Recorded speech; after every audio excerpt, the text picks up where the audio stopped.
En acrobatie, la première chose qu'on apprend à faire, c'est à tomber, quoi. Et en entreprise, on devrait apprendre aux gens à tomber parce que de toute façon, tu vas tomber. Ce qui est important, c'est d'être capable de se relever.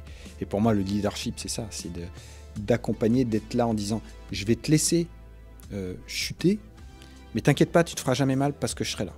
Mais c'est important que tu tombes, que tu fasses des erreurs parce que c'est comme ça que tu vas progresser. » J'ai toujours dit à tous mes salariés que quelqu'un qui fait pas d'erreur, c'est louche, quoi. C'est qui planque tout sous le tapis. J'ai aussi appris avec Alexis Grus, c'est à jamais tricher. Parce que de toute façon, quand tu jongles et que ta balle elle est par terre, tu peux toujours inventer 1000 prétextes, elle est par terre. Et le public, il attend pas des excuses, il attend que tu recommences et que tu réussisses. Déléguer, c'est apprendre à ce que les choses soient faites différemment et souvent mieux. Et là, on joue sur l'ego. Mais tu peux être le meilleur du monde quand tu es chef d'entreprise, tu es accaparé par tellement de trucs, tu as tellement de trucs en tête que le moindre salarié sera meilleur que toi parce que lui, il a 100% sur le sujet. Tu me disais que à poil et sans filet, c'est quoi Alors à poil, l'étymologie? À poil, je sais pas. Sans filet, c'est que, enfin pour moi, dans le spectacle vivant et notamment dans l'art circassien, tu avais ce qu'on appelle le trapèze volant et t'as pas de sécurité, mais tu as un filet en dessous pour te récupérer. Donc quand on dit je me lance sans filet, c'est je me lance dans le vide, il n'y a rien, quoi. Il n'y a même pas le filet. Mais ça existe pas dans le cirque de se lancer sans le filet. Normalement, non. Puis maintenant, parce qu'on est dans une société très aseptisée, mais à l'époque, si tu le faisais sans filet, les gens venaient 2 fois plus au spectacle. Parce qu'il y avait la possibilité que tu t'écrases au sol, quoi. Moi, où j'ai eu mon accident grave, il n'y avait pas de filet, quoi. Et tout le monde me dit, mais comment ça se fait? Un, parce que c'était trop compliqué. Et deux, si j'avais mis des filets de partout, les gens seraient plus venus. Parce que c'est comme une course de Formule 1. Si tu brides les bagnoles à 40 km/h, il n'y aura plus de morts, mais on sera chier, quoi. Incroyable. C'est ça le paradoxe, c'est que dans le spectacle vivant, comme dans les sports extrêmes, c'est ça qui fait venir les gens. Et d'un autre côté, on veut tout aseptiser. Voilà. Ah, tu as raison. C'est la bonne justesse entre effectivement avoir de l'adrénaline qui demande un vrai danger et en même temps protéger les sportifs. Parce que la Formule 1, il y a eu un paquet de morts avant qu'on en arrive aujourd'hui. Mais même aujourd'hui, il y en a encore, de temps en temps. Mais le seul moyen, ce serait de rouler à 30, tranquille, mais voilà. Et ça rejoint un peu, enfin, on va pas faire le débat maintenant, mais dans l'entreprise, ouais, il faut prendre des risques. Alors, pas inconsidérés, mais... Ouais. Et donc, pour moi, donc on dit, j'y vais sans filet, c'est... Ah oui, pour toi, ça résonne, quoi. En effet, ouais. ça remonte à l'accident. On va en parler de toute façon tout à l'heure de ton accident de 2002 quand tu étais artiste circassien, donc jongleur équestre. Hein, c'est ça Pas jongleur équestre. Je faisais du jonglage, de l'acrobatie à cheval, mais j'arrivais pas à faire les deux en même temps, quand même. D'accord. Mais moi, je faisais de la slackline, là. C'est là-dessus que j'ai eu mon accident grave. Slackline, tu peux expliquer ce que c'est? Tu sais ce qu'on voit dans les parcs, là, les gens qui sur une grosse sangle ou même très haut. Et moi, je faisais ça à 3 mètres de haut, 4 mètres, mais je rebondissais dessus, je faisais des sauts périlleux, etc. Donc tu allies l'équilibre comme sur un fil et le trampoline, en fait. Tu fais du trampoline sur une corde qui fait 4 cm de diamètre, quoi. Et tu rebondis et tu machin. Et donc toi, tu faisais ça, c'était en 2002, ça faisait 5 ans que tu faisais ça en spectacle. Donc tu fais des énormes sauts périlleux sur une corde à 4 mètres du sol en rebondissant dessus et sans filet. Et un vol plané de 7 mètres et retomber sur le bras, tout écrasé. 2 heures à peine pour opérer et pour pas amputer le bras. Et, voilà, quoi. Donc, et là, oui, ça bascule sur le lit d'hôpital, bam. Ah oui, alors, ok, écoute, ok, c'est un truc de fou parce que du coup, ça faisait 5 ans que tu faisais ça et là du jour au lendemain tout s'arrête en fait. Ça. Je dois prendre une décision. Je me souviens, hein, mes parents viennent me voir à l'hôpital et je dis à ma mère, c'est terminé. J'avais fait le calcul, ce qu'il fallait pour reprendre, c'était mon 2e accident en 3 mois. J'avais 30 ans, je me suis dit, là j'ai un point de bascule, soit je fais ce métier toute ma vie. Et je fais ma vie là-dedans, je me marie avec quelqu'un qui est dans cet univers, parce que c'est très particulier. Soit je me reconvertis, c'est maintenant, parce qu'à l'époque, à 30 ans, il fallait justifier de ton CV d'avant. On n'était pas dans une société comme aujourd'hui où c'est fun. Donc je me disais, putain, à 40 ans, je ne me reconvertirai pas.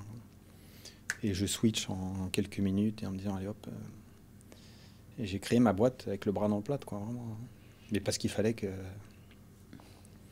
je bouge, que je fasse quelque chose, quoi. Tu t'es dit, fini la vie d'artiste sur ton lit d'hôpital, je deviens entrepreneur. Ouais, je me lance dans autre chose. Franchement, j'ai pas calculé, quoi. J'ai dit, je me lance dans autre chose.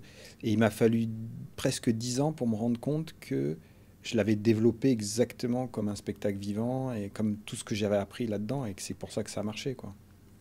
Et moi, je faisais les choses naturellement. Mais voilà, on me dit, mais pourquoi tu fais ça? Parce que j'ai toujours fait comme ça. Et en fait, j'ai transposé. Et je dis souvent aux gens que tout ce que je respecte, mes engagements, mes valeurs, tout, c'est parce que dans mon ancienne vie, si je le faisais pas, j'étais mort, quoi. Et qu'aujourd'hui, dans l'entreprise, on se dit, t'es en retard, c'est pas grave. Voilà. Quand t'es en retard et que t'as un mec qui t'attend pour te récupérer sur ses épaules, une seconde de retard, t'es mort, quoi. Donc tu peux pas dire, oups, le mail est pas parti, il est resté dans la boîte d'envoi. Et donc t'apprends ces trucs-là, parce que ta vie elle est en jeu tous les jours. Donc derrière, tu fais ça à l'échelle d'une réunion, d'un mail, d'un coup de fil, c'est que dalle. J'ai 1000 questions, t'imagines bien, qui viennent à partir de là. Du coup, je vais enchaîner avec la présentation, quand même, pour qu'on puisse situer qui tu es, ton parcours, et qu'ensuite, après, on rentre dans la profondeur de ces sujets qui sont, que je connais bien, moi, de mon côté, mais que j'ai hâte de faire découvrir. Donc, en 2002, ça fait 5 ans que tu es artiste, notamment en équilibriste, en jonglage, sur des chevaux aussi, et tu chutes gravement, donc tu viens d'en parler.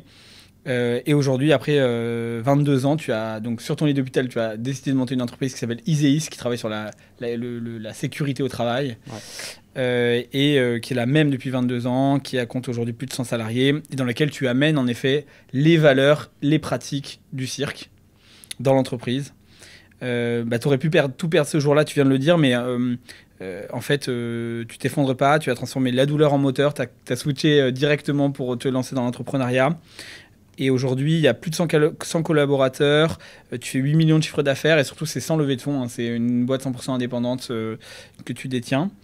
Donc, sacrée longévité, mais ce qui est particulier dans ton parcours, et ce que j'ai envie aussi de faire découvrir, c'est que tu as vraiment un sens de l'intérêt général, je pense qui est assez inspirant pour des dirigeants, pour des managers. C'est que ta boîte, elle est devenue société à mission en 2023. Tu distribues 5% des bénéfices à des associations, dont là en ce moment des associations d'enfants malades. Magie à l'hôpital. Oui. Magie à l'hôpital. Tu as créé aussi une culture fondée sur le respect, l'humilité, l'exigence, qui sont des valeurs du cirque, comme tu dis. On ne peut pas être en retard quand on doit se réceptionner sur les épaules de quelqu'un. Et puis, tu as aussi créé une fondation avec Alexis Grus, qui est ton mentor, si on peut le dire comme ça. Oui, qui nous a quittés il y a 1 an pile. C'est son anniversaire aujourd'hui. Il aurait eu 81 ans. Donc, tu vois, c'est un jour particulier en plus pour moi. Oui. Bon, on a une pensée émue pour lui alors. Et avec Alexis, tu as monté une fondation, c'est ça? Ouais, avec ses enfants, Stéphane, Firmin et Maude. On a créé ce fonds de dotation. Et ce que tu disais tout à l'heure, au-delà de ce que j'ai appris dans le spectacle vivant, dans les arts circassiens, c'est surtout avec cette famille-là qui a en plus ces valeurs très particulières et cette manière très particulière d'aborder ces choses-là et ce spectacle. Et c'est vrai que j'ai appris énormément de choses de mon père, de mes parents. Et puis Alexis Grus, c'était, comme je disais, un père d'élève. C'est-à-dire que c'est pas mon père, mais il m'a élevé comme un élève, mais un père d'élève qui transmet et non pas qui forme, quoi. Tu rentrais à quel âge dans le cirque avec lui? Enfin, avec eux, en fait. Alors, je suis tombé dedans à l'âge de 5 ans parce que mon père a rencontré Alexis Grus et puis ils se sont liés d'amitié. Moi, j'ai rencontré ses enfants. Donc, dès que j'avais un week-end, des vacances, je prenais le premier TGV, j'allais voir le chapiteau là où il se trouvait en France. Je dormais dans les cabines de camions et puis j'ai aidé à monter le chapiteau, à m'occuper des chevaux, etc. Et là, mes parents, ils ont senti le traquenard et ils m'ont dit il faut absolument que tu passes ton bac d'abord. Donc, j'ai vécu la vraie expression. Puis dès que j'ai eu mon bac, ils m'ont dit ouais, mais en fait, avec un bac, on fait plus rien aujourd'hui, donc il te faut un diplôme. Donc j'ai pianoté sur le Minitel et puis j'ai trouvé un DUT, hygiène, sécurité, environnement. Je me suis dit bon, ces 2 ans, ça va aller vite. Là, j'étais prêt. Il me restait l'armée, donc j'ai bidouillé un truc pour me faire réformer. J'en suis pas fier, mais ça m'a permis d'accomplir mon rêve plus vite que prévu. Et donc, à l'âge de 20 ans, enfin 21 ans exactement, j'ai rejoint la compagnie Alexis Grus comme artiste et comme circassien vraiment. C'est-à-dire que je n'étais pas juste artiste, mais on faisait tout, quoi. Tu t'occupes des animaux, tu montes et tu démontes le chapiteau, tu fais tout. Tu vis vraiment la vie de circassien de A à Z, quoi. On va revenir là-dessus en effet parce que c'est une grande particularité de ton parcours.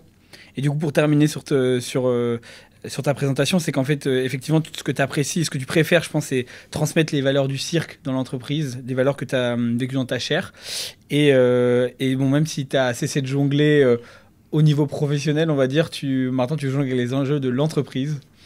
Et aujourd'hui, donc, on va parler de quête d'adrénaline, de reconnaissance, de performance dans le cirque comme dans l'entrepreneuriat. J'ai envie de te parler aussi de leadership inspiré des valeurs du cirque. Et enfin aussi de comment est-ce qu'on se relève d'échecs ou de blessures graves et comment est-ce qu'on tient longtemps. Voilà, si ça te va comme programme. Très bien. Mon cher Vincent, c'est quand la dernière fois que tu t'es senti à poil et sans filet? Alors, c'est pas tous les jours, mais en l'occurrence, c'est ce matin. Les amis, 2 secondes. Il y a des clubs d'entrepreneurs qui se lancent tous les jours ou presque sur LinkedIn. Mais ceux qui durent depuis plus de 10 ans, ce sont ceux qui sont incarnés. C'est le cas du Kite & Connect, incarné par mon ami Laurent Witt, qui est un entrepreneur passionné par le kite et la foil, qui réunit tous les entrepreneurs présents dans son club, le Kite & Connect, mais aussi un entrepreneur un peu fou, parce qu'il est capable de créer des événements incroyables comme le B2B Kite Summit, qui se déroule fin septembre à Darla au Maroc, avec plus de 300 participants dirigeants et dirigeantes qui vont faire du kite et faire du business en même temps. Il a inventé notamment la Sunrise Party. Imaginez-vous à 5h du matin grimper une montagne, tout en haut, vous allez faire la teuf avec un DJ set, vue sur la mer, attendre le lever du soleil jusqu'à 7h, faire une prière tous ensemble pour ensuite démarrer sa journée. Donc allez-y. Et surtout, le club d'entrepreneurs Kite & Connect, c'est plus de 500 membres actifs, 50 événements par an. Donc si vous avez besoin de soutien entre pairs et à faire du business, il y a plus de 250 millions d'euros générés entre les membres. Donc foncez, allez voir Laurent Witt et le Kite & Connect. Je suis arrivé dans nos bureaux là à Paris et il a fallu que je parle à une personne de chez nous, que je fasse un moment roulotte. Alors je ne sais pas si j'aurai le temps d'expliquer l'origine de ça. Alors, bah si, je t'en prie. Alors je reviens un petit peu en arrière et après je réexpliquerai ce moment roulotte. On a vécu un moment compliqué chez Iséis il y a 3 ans parce que j'avais décidé de m'éloigner un petit peu de l'entreprise pour faire d'autres choses dont on reparlera, mais en associatif, dans des conférences, etc. Et j'avais beaucoup délégué. J'avais recruté notamment une DG et puis je me suis rendu compte qu'il y avait eu beaucoup de déviance, notamment au niveau des valeurs. Donc il a fallu que je reprenne un petit peu la main. Et j'ai fait un séminaire avec mon codir pour leur dire que j'étais pas super content qu'ils m'aient pas dit que ça avait dévié, j'ai eu le sentiment qu'on m'avait caché des choses ou en tout cas qu'on m'avait pas alerté. Et eux m'ont dit mais en fait on te l'a dit et t'as pas écouté quoi. Et il se trouve que ce séminaire il était dans un château fort où il y avait des roulottes. Et à un moment avec le coach avec qui on était, on a dit bon on a besoin d'être dans un lieu cocon là pour se dire des choses. Et on est allé dans une roulotte où il y avait des poufs, des canapés. Et là, on s'est tout dit. Il y a eu des larmes, il y a eu plein de choses. Et tout au long de ce séminaire, à chaque fois qu'on avait besoin de se dire quelque chose de fort, on disait, on fait un moment roulotte et on va dans la roulotte. Et instinctivement, dans cette roulotte, on a instauré qu'on dit tout et on accepte d'entendre tout et qu'il n'y a pas de jugement, il n'y a pas de... Et donc, on a gardé ça depuis plus de 2 ans chez Iséis. C'est qu'à un moment, quand on a besoin de dire quelque chose à quelqu'un, on dit « j'ai besoin de faire un moment roulotte ». Et on va s'installer. On n'a pas encore de roulotte chez Iséis. Alors en plus, ça fait un beau lien avec mon ancienne vie, ces histoires de roulotte qu'on appelait des verdines derrière. Et donc on dit là, j'ai besoin d'un moment roulotte. Et on sait qu'on va accepter de dire tout et que la personne en face accepte aussi d'entendre les choses. Donc ça va dans les 2 sens. Et donc là, il y avait un conflit entre 2 salariés et j'avais besoin de dire là, au manager que, selon moi, il n'avait pas abordé la chose de la bonne manière. Et en même temps, dans ce moment roulotte, moi, je lui ai dit aussi qu'au départ, j'avais validé sa façon de faire et qu'après réflexion, je me suis dit, non, en fait, on a merdé, c'est pas comme ça qu'il fallait faire. Donc, et là, quand tu te lances là-dedans, tu sais pas comment la personne va réagir. Ça se fait comme ça à l'instinct. Tu peux pas non plus convoquer quelqu'un à un moment roulotte. Donc, tu arrives et tu dis là, on a besoin de faire un moment roulotte, mais tu te lances quoi. Tu sais pas comment ça va réagir, si ça va partir en live, en pleurs, ou au contraire, ça va soulager tout le monde. Donc ouais, il y a un moment où tu es à poil et sans filet. Voilà. Qu'est-ce qui te semble le plus risqué entre ton ancienne vie de jongleur, d'acrobate, et celle d'entrepreneur, avec des moments comme ça, par exemple? Et puis plein d'autres qu'on a déjà un petit peu commencé à aborder. En risque pur, c'est clairement celle dans le spectacle vivant, parce que tu as des vrais risques.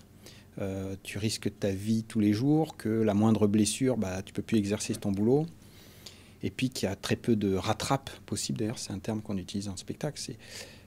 avec une particularité, c'est que ton client, il est face à toi, devant toi, c'est le public. Donc, tu ne peux pas tricher. Et ça, j'ai aussi appris avec Alexis Grus, c'est à jamais tricher. Parce que de toute façon, quand tu jongles et que ta balle elle est par terre, tu peux toujours inventer 1000 prétextes, elle est par terre. Et le public, il n'attend pas des excuses, il attend que tu recommences et que tu réussisses. Donc il y a plus de risques, mais aussi beaucoup plus de satisfaction. Parce que si je continue sur cette métaphore du jonglage, si tu as raté, que tu as assumé, que tu recommences et que tu réussis, bah, le public, il applaudit 2 fois plus. Et ça, on n'a pas cette culture aussi dans l'entreprise. Donc c'est aussi ce que j'essaye d'instaurer, c'est des applaudissements, alors pas forcément physiquement, mais de dire ouais, t'as merdé, ouais, tu t'es planté, mais tu t'es bien rattrapé et ça mérite 2 fois plus d'applaudissements. C'est inspirant. À quel moment tu penses parce qu'effectivement, en France, on a, je pense, beaucoup la culture du blâme de l'échec. C'est un gros problème pour les entrepreneurs parce que tu rates, tu es considéré un peu comme un nul. Là où les États-Unis, ils ont carrément des failcons, tu vois, pour célébrer les gens qui se sont plantés parce qu'on pense qu'ils vont réussir à apporter de la valeur ensuite. En France, c'est pas du tout la culture. Et en même temps, c'est vrai qu'il y a aussi peut-être aujourd'hui dans le management une forme peut-être de faiblesse, en tout cas, tu vois, d'autocongratulation. On va parfois récompenser les gens pour des choses qui sont un peu juste leur travail, quoi, tu vois. Donc comment tu fais la part des choses, toi, entre justement récompenser à l'image du cirque et en même temps ne pas rentrer dans un peu ce truc de facilité qu'il y a aujourd'hui? Il y a plein de paradoxes dans tout ce que tu viens, qui me parle, moi, à titre perso, c'est que je déteste les compliments. J'ai un vrai sujet, c'est que je déteste qu'on me fasse des compliments. J'ai été élevé à la dure et puis dans tout ce qu'on a vécu avec Alexis Grus, etc., c'était très dur, mais c'est ce qui fait aussi la réussite de ces choses-là. Donc j'ai du mal à en faire aussi des compliments. Donc je ne suis pas avare de ça. Et en même temps, j'essaye de valoriser quand même tout ce qui a été bien fait et sans jamais marquer justement cet échec. Et j'ai toujours considéré, j'ai toujours dit à tous mes salariés que quelqu'un qui ne fait pas d'erreur, c'est louche, quoi. C'est qui planque tout sous le tapis ou derrière le rideau. Parce que moi, vu le nombre d'erreurs que je fais tous les jours, et c'est ça que je pense, c'est que ça part des managers. C'est à eux déjà de dire, bah oui, moi j'en fais des erreurs, moi je merde. Donc forcément que vous aussi vous en faites, et c'est pas grave. Et je refais cette parallèle avec le spectacle, c'est que tu as dû le vivre. Ce qui est génial dans un spectacle vivant, un concert, un théâtre, c'est quand ça foire. On se souvient tous de la pièce de théâtre où le mec il a eu un trou, où il y a eu un fou rire. Tu vas à un concert et puis d'un coup il y a une panne de micro. Moi j'ai vécu ça avec Claude Nougaro il y a des années. Coupure de courant dans tout le quartier. Il a allumé une bougie, il a joué de la guitare a cappella. C'est un truc que tu te dis, je suis le seul à avoir vécu ça. Bon, bah, c'est ça, ça a foiré. Mais c'est ça qui est génial. Si c'est aseptisé, on s'ennuie. Et donc, je pense que c'est ça aussi. Ça humanise une action. C'est, ouais, oui, tu vas devant un client et tu dis, on a réussi à 99% ou à 90%. Oui, il y a 10%, on a merdé. Mais globalement, c'est quand même bien. Je pense qu'au final, le client, il préfère ça que quand tu lui fais croire que tout est bien, alors qu'on sait tous que c'était pas la réalité, mais si c'était le cas et si on était bon partout et tout le temps, on serait des robots et on s'emmerderait, quoi. Je n'avais pas du tout perçu ce côté de la culture de l'échec dans le spectacle vivant, mais tu as raison, en fait, c'est en permanence tomber, se relever, recommencer pour faire rire les gens, pour leur donner des émotions. Et un truc qu'on n'a pas du tout dans l'entreprise, c'est super intéressant que tu fasses le parallèle. Pour rebondir un petit peu sur ce que tu me disais tout à l'heure, donc tu as parlé d'Alexis Grus qui a été tu l'as appelé comment, un maître élève? Un père d'élève. Un père d'élève. C'est lui qui utilisait cette expression pour parler de la transmission. Et ça veut dire quoi justement, ouais, c'est ça?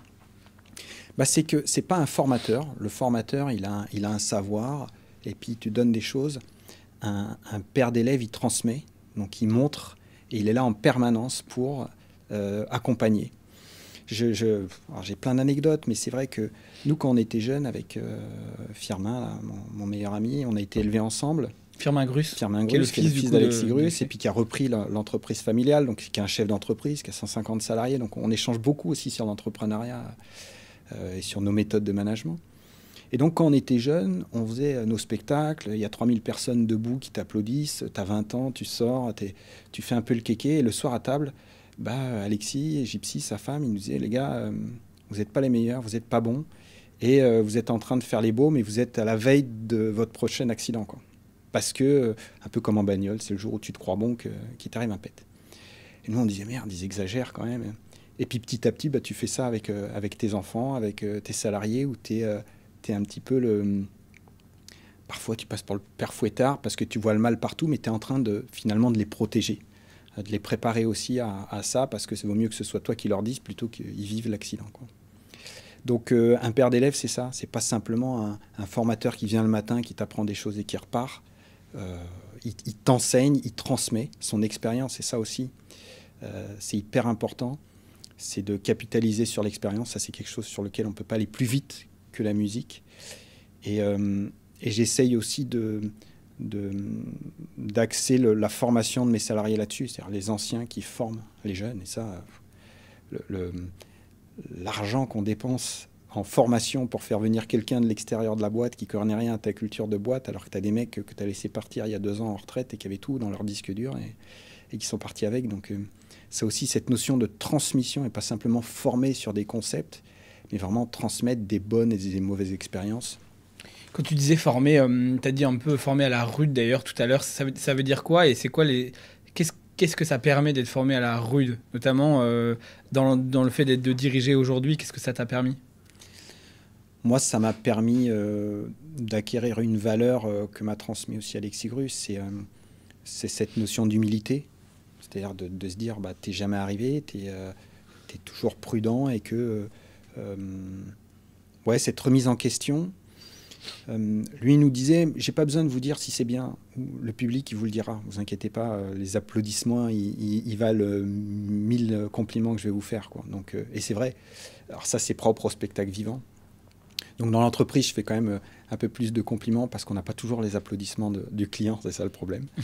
Mais je titille pas mal mes clients pour dire, mais il a bien bossé là le gars, ouais, bah dites-lui. C'est pas que à moi de lui dire, et vous verrez que ça aura beaucoup plus d'impact. Donc, dans le spectacle, on pouvait se permettre d'avoir ces moments durs en apprentissage parce que le résultat, tu l'as devant le public. Il avait aussi ce truc-là de nous dire, vous serez arrivé au sommet de votre art quand vous donnerez l'impression au public que c'est facile. Et ça veut dire que tu es toujours dans la remise en question et c'est là que tu fais rêver les gens, c'est que tu donnes l'impression que...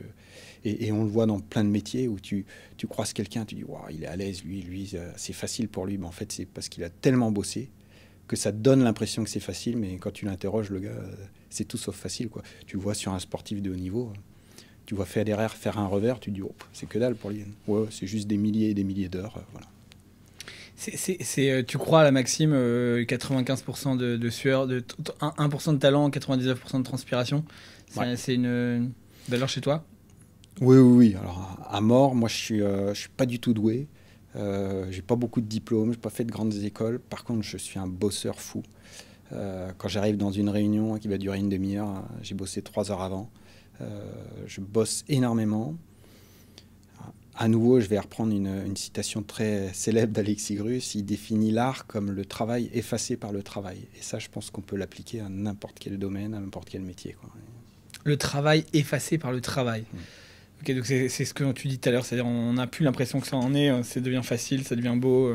Oui, puis se remettre en question sans arrêt, parce que le jour où tu arrêtes d'avancer, bah, comme en vélo, tu tombes, quoi. Donc, ça doit être quand même très particulier parce que tu as vécu une première partie de ta vie. Donc en plus, ce que je comprends, c'est que ton enfance a été marquée par l'éducation, j'imagine l'éducation de tes parents, et puis une forme de deuxième éducation par une famille qui est la famille Grus, qui t'a apporté énormément avec un père d'élèves, comme tu dis. Et puis surtout, la confrontation avec le public qui doit t'amener énormément de reconnaissance, tu vois. Comment est-ce qu'on peut accepter de lâcher cette reconnaissance, tu vois? C'est un truc que, d'ailleurs, je pense que tous les dirigeants, même les managers, n'importe qui dans le monde du travail a besoin, mais je trouve que les entrepreneurs, en plus, c'est plus particulier que ça là-dessus, ont beaucoup besoin de reconnaissance, tu vois, et c'est pour ça qu'ils font autant de choses. C'est finalement pour avoir l'amour de leurs clients, l'amour du regard des autres qui ont l'impression ils sont fiers parce qu'ils ont plein de salariés ou fait beaucoup de chiffres d'affaires ou ce genre. Tu vois, comment est-ce que tu passes de la reconnaissance du public à une reconnaissance qui est beaucoup plus effectivement interne, quoi, maintenant que tu es entrepreneur? Bah, tu vas la chercher, tu vas la créer aussi, cette reconnaissance, alors par un contact que tu crées différemment avec tes clients pour avoir cette reconnaissance, pour pas que cette reconnaissance ce soit juste une facture qui a été payée par le client, mais que dans son regard, dans un mot. Et donc, tu ressens ça, et donc c'est un relationnel qu'il faut créer. Et puis, c'est surtout avec les salariés. Moi, vraiment, je dis, les contrats qu'on signe, les beaux projets qu'on a faits, ok, mais c'est pas ça qui me fait triper. Moi, ce qui me fait triper, c'est les gens avec qui je travaille, de sentir dans leur regard un gars qui se barre, qui part de l'entreprise, même au bout de 5-6 ans, mais tu te souviens comment il a démarré chez toi, c'était son premier job, et aujourd'hui, il part chez un gros client, voire même chez un concurrent, mais tu dis, j'ai contribué aussi à ça. Ça, c'est la meilleure des reconnaissances. C'est aussi pour ça que jusqu'à aujourd'hui, j'ai refusé l'international. Parce que j'ai dit, je dis à mes équipes, si vous voulez y aller, allez-y. Mais moi, ça ne m'intéresse pas de bosser avec un gars que je ne verrai jamais de ma vie, quoi. Même pour le plus beau des projets. Ce qui m'intéresse, c'est les gens avec qui je travaille, et de se dire, on a fait ça ensemble, on a galéré ensemble, on a su ensemble, mais on est arrivé ensemble aussi. Et c'est grâce à toi, c'est grâce à moi, c'est grâce à ce qu'on a fait. Et la plus grande des fiertés, c'est vraiment de voir les gens qui évoluent dans l'entreprise, et que tu te dis, j'ai contribué aussi à ça. On pourrait te reprocher de manquer d'ambition, de dire, tu vois, je veux garder une entreprise à taille humaine. Et donc toi, ce que tu me dis, c'est qu'au contraire, tu préfères faire en sorte d'avoir un impact sur chacun que de faire grandir ton entreprise démesurément en France ou à l'étranger pour ça, quoi. Ouais. Alors en plus, ça a été accentué avec le Covid, où je me suis dit vraiment, avec ce qui s'est passé, j'ai besoin de pouvoir à tout moment m'adresser quasiment à chaque salarié. Donc j'ai envie de continuer à grossir, on va continuer à grossir, on a un plan de développement, mais on ne sera jamais 5000, et c'est pas ça qui m'intéresse. Et je veux qu'on reste, ça ne veut rien dire, mais à taille humaine. Mais je le disais encore ce matin avec mon codir, quelle que soit la taille qu'on atteindra, parce qu'un de mes managers me disait, ouais, mais ça marchait parce qu'on était 30 à l'époque. Là, aujourd'hui, on est 100, ça marche plus. Je dis, il faut qu'on manage en 3 fois 30. Et demain, si on est 300, on aura 10 fois 30. Mais il faut qu'on garde des petites entreprises dans l'entreprise pour garder ce truc-là. Et qu'à aucun moment, il y ait quelque chose qui se passe entre une personne et son N-6, quoi. Donc ça doit rester en N-1, N+1. C'est pas simple, hein, j'ai pas la formule magique. Autrement, j'aurais écrit un bouquin qui se vendrait super bien, mais d'essayer de recréer, ça marchait. Pourquoi on change? Il faut juste créer des petits villages qui fonctionnent bien entre eux, quoi. Le problème, selon toi, c'est quoi? C'est l'ultra-hiérarchie ou c'est la super spécialisation des métiers? Qu'est-ce qui pose problème dans l'organisation? C'est l'éloignement par rapport aux gens. Moi, là, en ce moment, je me questionne énormément sur le management parce que je suis un peu paumé. Ce qui marchait il y a 10 ans, ça ne fonctionne plus du tout. Alors on pourrait dire oui, les nouvelles générations, mais pas que. C'est que la société a changé, les attentes ont changé et qu'il faut s'adapter. Et je vais reprendre encore une citation d'Alexis Grus, mais qui pour moi est Sois-toi libre, hein. Cite-le autant que tu veux. Hein. Non, mais on découvre. C'est la meilleure définition du management et que j'ai toujours appliquée. Il disait, dans mon écurie, parce que le management vient du cheval, hein, le management, donc mener les chevaux dans le manège. Que les Italiens ont piqué, managéré, que les Anglais ont repiqué aux Italiens management, et nous on leur reprend maintenant, mais ça vient du français management. Et donc lui, il disait, dans mon écurie, j'ai 50 chevaux et j'ai 50 méthodes d'enseignement différentes. Et du coup, j'ai 50 élèves premiers de leur classe. Et j'ai toujours appliqué ça au management en me disant, mais il y a autant de méthodes que de salariés et de jours dans l'année. C'est-à-dire que lui, il avait besoin de coups de pied au derrière tous les jours, et puis à un moment, il s'est marié, il a des enfants, il a mûri, il n'a plus besoin de ça, il a plutôt besoin de ça. Et donc, il faut s'adapter. Alors, c'est ce qui est hyper compliqué, mais c'est ce qui est hyper riche aussi, parce que si on se contentait d'appuyer sur B4 et le salarié il fait son boulot, on s'emmerderait un peu. Et là, les codes, ils bougent encore. Il faut se remettre en question et se dire, ce qui marchait hier, ça ne marche plus. Et comment redonner de l'intérêt sans contraindre, parce que je suis persuadé que les gens, ils font un boulot parce qu'ils ont envie de le faire et pas parce que c'est écrit dans un organigramme ou dans un contrat de travail. Et ça aussi, le travail avec les chevaux m'a énormément appris. C'est que un cheval, tu lui tapes pas dessus, tu vas pas le contraindre, tu vas pas lui brandir un organigramme. À un moment, c'est t'essayes de comprendre qu'est-ce qui fait qu'à un moment, il va être motivé à faire ça. Il fait 500 kilos, donc... un salarié, sans comparaison malheureuse, mais c'est pareil, c'est de chercher qu'est-ce qui va le motiver, qu'est-ce qui va lui donner envie de faire, et non pas, je fais parce que la procédure, elle dit que... Voilà. d'un échange avec le DRH de L'Oréal, tu vois. Groupe 1, tu vois, donc, qui a un poste codir sur une boîte de plusieurs centaines de milliers de salariés. Et on lui posait la question sur scène de comment il comparait effectivement le management des générations d'il y a 20 ans, lui pour le coup, et au moins, et aujourd'hui. Est-ce que les gens sont devenus feignants, switchers, incapables de rester longtemps dans un boulot, etc. Et en fait, il disait, mais vous savez, le management des jeunes générations, des jeunes, quelle que soit l'époque, un mec en 1914, il avait besoin de sens, comme un mec en 2023, 24, 25. C'est la même chose, simplement, bah, lui, il a eu la guerre, donc il n'a pas eu le choix. Nous, on a le choix, et donc on a plus le temps de creuser qui on est vraiment, où est la direction qu'on peut avoir, le sujet de l'épanouissement personnel, etc. Mais c'est la même chose, en fait, le management, il n'a pas changé dans le sens où on doit donner du sens à ce qui est fait. C'est ça qui fait que quelqu'un est motivé. Et j'avais trouvé ça juste de prise de recul, quoi. Et que nous, aussi de se rendre compte qu'on a la chance d'être dans une période de paix, qui durera, j'espère, encore longtemps, malgré les bouleversements actuels. Mais, et du coup, toi, tu dirais que aujourd'hui, c'est... qu'est-ce qui a le plus changé entre les gens que tu as recrutés il y a 20 ans, du coup certains j'imagine sont encore dans l'entreprise, et ceux que tu recrutes aujourd'hui? Qu'est-ce qui a le plus changé? Un peu pour provoquer, mais je pense que c'est réel, c'est moi qui ai le plus changé. C'est-à-dire que c'est peut-être mes attentes, il y a aussi ça, hein, c'est que on ne se rend pas compte, mais on dit la même chose que les anciens. Dans ce que tu disais, il y a aussi qu'il y a toujours eu un écart entre une génération et celle qui arrive. Donc on dit toujours c'était mieux avant, etc. Donc on compare à ce qui n'est pas comparable. Donc c'est peut-être mes attentes qui ont changé. Et puis ce qui a le plus changé, malgré tout, c'est que moi, mes parents et les générations d'avant, ils arrivaient au boulot, on disait voilà, tu vas faire ça, ils faisaient ça. Ils ne posaient pas de questions. Ils faisaient bien leur boulot, ils rentraient à la maison et puis basta. Là, on a des gens qui réfléchissent un peu plus, qui ont envie de comprendre, de savoir, parce qu'ils ont accès aussi à plein de choses en dehors de l'entreprise. Donc des fois, c'est un petit peu compliqué parce qu'il y a de la remise en question permanente, mais il y a aussi de la réflexion. C'est-à-dire qu'on fait... Et puis ce qui a changé, c'est que avant, on avait, je pense, du boulot très alimentaire. On allait au boulot, puis on rentrait à la maison. Il n'y avait pas tant de loisirs que ça. Et à la maison, je caricature à mort, mais on se reposait en vue du boulot de demain.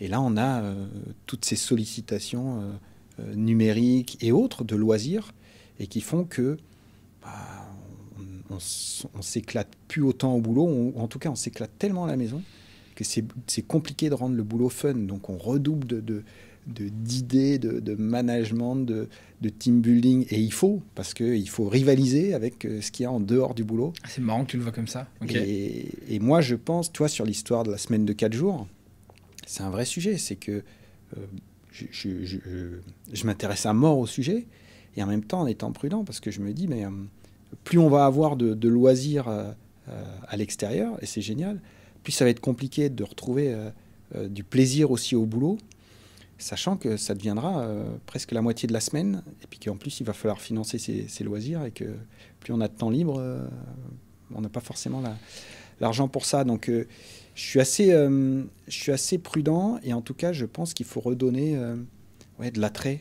au boulot. Qu'est-ce qui fait qu'on va venir le matin? Et je pense que les interactions avec les collègues, les interactions humaines, c'est ça surtout qui doit être retravaillé plus que le boulot en lui-même, quoi. Tu vois, Olivier de Kersauzon, il a une phrase que j'aime beaucoup. Il dit un métier n'est pas fait pour gagner de l'argent, il est fait pour gagner de l'honneur. Alors lui, il est navigateur, donc c'est effectivement... ça s'applique, je pense, au cirque, tu vois, vachement aussi. Mais c'est intéressant à appliquer dans le monde de l'entreprise. Comment tu fais gagner de l'honneur aux gens, de la dignité, du respect de soi, de l'estime de soi, en fait, parce que tu te sens utile, en fait. Au fond, c'est ça. Ouais, et puis je pense que la manière dont... Enfin, je prends cet exemple, mais tu vas à un apéro, à un barbecue le week-end, et puis rapidement, on te dit « Ah, tu fais quoi, toi ?» Quelqu'un qui a un boulot hyper fun, ou en tout cas qui le présente de manière hyper fun, on dit « Ah ouais !»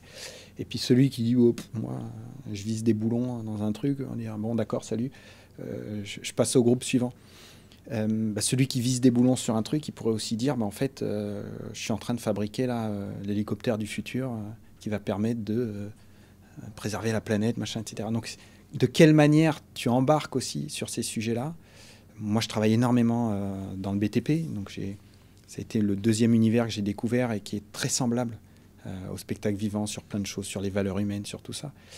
Et dans le BTP, tu as le mec qui empile des parpaings, et puis tu as le mec qui fait le même métier, mais qui est en train de construire un hôpital. Donc c'est comment tu l'embarques sur tous ces trucs-là, pour que d'un coup, son métier ne soit plus le même, et que tout le monde ait envie de travailler sur des chantiers, parce que c'est génial, etc. Et pas simplement, tu feras ça si tu ne fais pas d'études. Donc à métier égal, il y a aussi une manière d'embarquer les gens. C'est pas simple, je ne veux pas non plus faire le bisounours, mais je pense que c'est aussi ça le rôle du manager, c'est de se dire... tu as bien fait de venir chez nous, tu as bien fait de venir ce matin encore, parce qu'au-delà de ce que tu vas faire, de ce que tu vas gratter, des réunions auxquelles tu vas participer, tu vas vivre des choses hyper sympas avec tes collègues, et dans les interactions, dans plein de choses, dans des engueulades, mais qui font du bien, dans les débats. J'adore les débats, parce que des fois ça ronge, mais c'est comme ça que tu grandis, tu finis ça, tu dis waouh, j'ai appris plein de choses, et voilà. Et d'ailleurs, là-dessus, tu vois, dans ce côté fun de l'entreprise, en tout cas, toi, tu as des rituels qui sont très particuliers quand même, notamment le fait je crois, de laisser les téléphones dans une boîte avant de commencer une réunion. Est-ce que tu peux m'en dire plus? À quoi ça sert et d'où ça vient? Alors, ça s'appelle la boîte à doudou. Donc, on a les boîtes à doudou. Alors, l'origine... Enfin, moi, j'avais vu ça quand je suis allé amener mes enfants à la crèche. Il y a les boîtes à doudou. Donc le nom est venu de là. Ça vient de mon expérience de circassien. C'est que nous, quand tu es debout sur un cheval au galop devant le public, tu décroches pas ton téléphone. Mais en plus, on coupait notre téléphone 1 à 2 heures avant un spectacle. Et ça, c'est les anciens qui nous apprenaient ça pour dire, il faut pas que tu sois en train de penser à ta petite copine qui t'a dit tiens, je te quitte, quoi. Et que dans 5 minutes, voilà. Donc d'apprendre à déconnecter pour être à 200%, parce que ta vie, elle est en jeu. Et moi, je me suis dit, dans une réunion, il faut qu'on fasse pareil. Il n'y a pas de raison. Et la difficulté, c'est la première fois, quoi. C'est d'accepter et de se dire, mais attends, qu'est-ce qui va se passer pendant tout ce temps? En fait, la Terre, elle a tourné. Alors au début, on me disait, oui, mais alors, si un gars, sa femme, elle est enceinte, elle va bientôt accoucher, il ne vient pas en réunion. Parce que de toute façon, il ne sera pas à la réunion, il sera en train de se dire, mais si ça sonne, comment je fais? Je prends le périph', je prends le... Donc, il reste avec sa femme et c'est là où il sera utile, quoi. Et en fait, tu as des réunions beaucoup plus courtes parce qu'on est focus, tu n'es pas en train d'être accaparé par-ci ou par-là. Alors, dans la boîte à doudou, mais les téléphones et les ordinateurs. Ah, les ordinateurs aussi? Oui, autrement, tu es sur Zoom ou tu es en train de lire tes mails, donc tu n'es pas... bien sûr, c'est le royaume de la branlette. Les gens, ils passent leur vie sur autre chose. Il n'y a pas de téléphone, il n'y a pas d'ordinateur. Et globalement, il n'y a pas de prise de notes, parce que je vais revenir là-dessus, mais la réunion, elle est là pour régler des problèmes. Elle n'est pas là pour rajouter des choses. Moi, je me mets comme objectif sur une réunion, les gens doivent repartir avec moins de boulot qu'ils sont arrivés. Donc, ils viennent là pour décharger leur sac à dos. Comme ça, la prochaine réunion, ils vont venir en courant, en se disant, pourvu que... Quand est-ce qu'elle est la prochaine? Parce que j'ai plein de sujets dont je veux me débarrasser, quoi. Et quand, au contraire, tu rajoutes des trucs, des réunions, les gens, ils disent, oh putain, la prochaine réunion, c'est quand?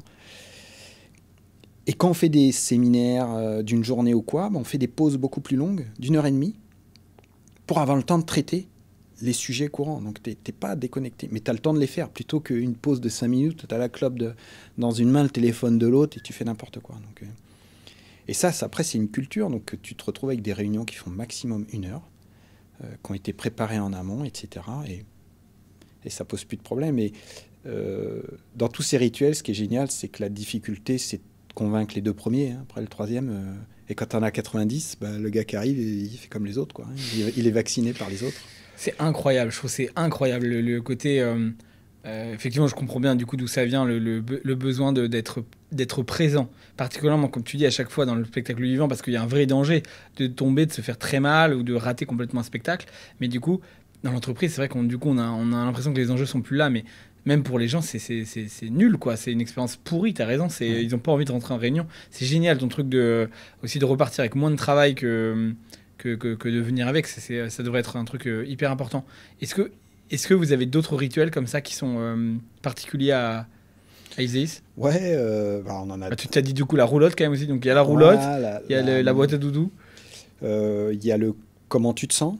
Donc ça, on démarre pas une seule réunion sans un tour de table. Comment tu te sens? Alors avant, c'était le comment ça va, mais rapidement, ça déviait sur la météo, mon chiffre d'affaires, etc. Là, c'est comment tu te sens. Et ça aussi, spectacle vivant, nous, avant de démarrer un numéro, tu es derrière le rideau, tu es en train de t'échauffer. Et en fait, tu vas jauger tes collègues, parce que dans 5 minutes, ta vie, elle est entre leurs mains. Et tu as besoin de savoir s'il est fatigué, s'il est stressé, s'il vient de s'engueuler avec sa femme, si tout ça. Et on va adapter ce qu'on va faire. Tiens, ça, aujourd'hui, on ne va pas le faire. Tu m'as dit que tu avais mal à l'épaule, je ne le sens pas, etc. Et je me suis dit, mais au boulot, on ne le fait pas. On passe nos journées à dire à un gars, tiens, ça va, puis on tourne les talons, on n'écoute même pas la réponse. Et là, on démarre, et comment tu te sens? Et du coup, ça ne va pas changer l'ordre du jour, ça ne va pas changer ce qu'on va dire, mais ça va changer la manière dont on aborde les choses. Et lui ou elle, qui nous a fait comprendre que mauvaise nouvelle ce matin, je l'embête pas trop. Par contre, lui, il a une patate d'enfer, et lui, je m'appuie sur lui à mort, etc. Et donc, ce petit truc-là, je crois que je te l'avais raconté, mais une expérience comme ça, où justement, ce tour de table, comment tu te sens, m'a sauvé la vie, parce que une fois, on a un séminaire avec tous mes managers. On avait pris un coach dans le métro pour venir au bureau. Je suis avec le coach qui est un peu taquin. Et c'était pendant la grève des agriculteurs, enfin des mouvements qu'il y a eu l'hiver dernier. Et on voit une affiche dans le métro qui est ressortie là en ce moment, qui dit « Derrière chaque chou-fleur, il y a un agriculteur ». Et le coach me dit « Tiens, Vincent, je te mets au défi dans la journée de sortir cette phrase dans le séminaire ». Moi, je dis « Ok, bon coup ». On fait le tour de table, comment tu te sens?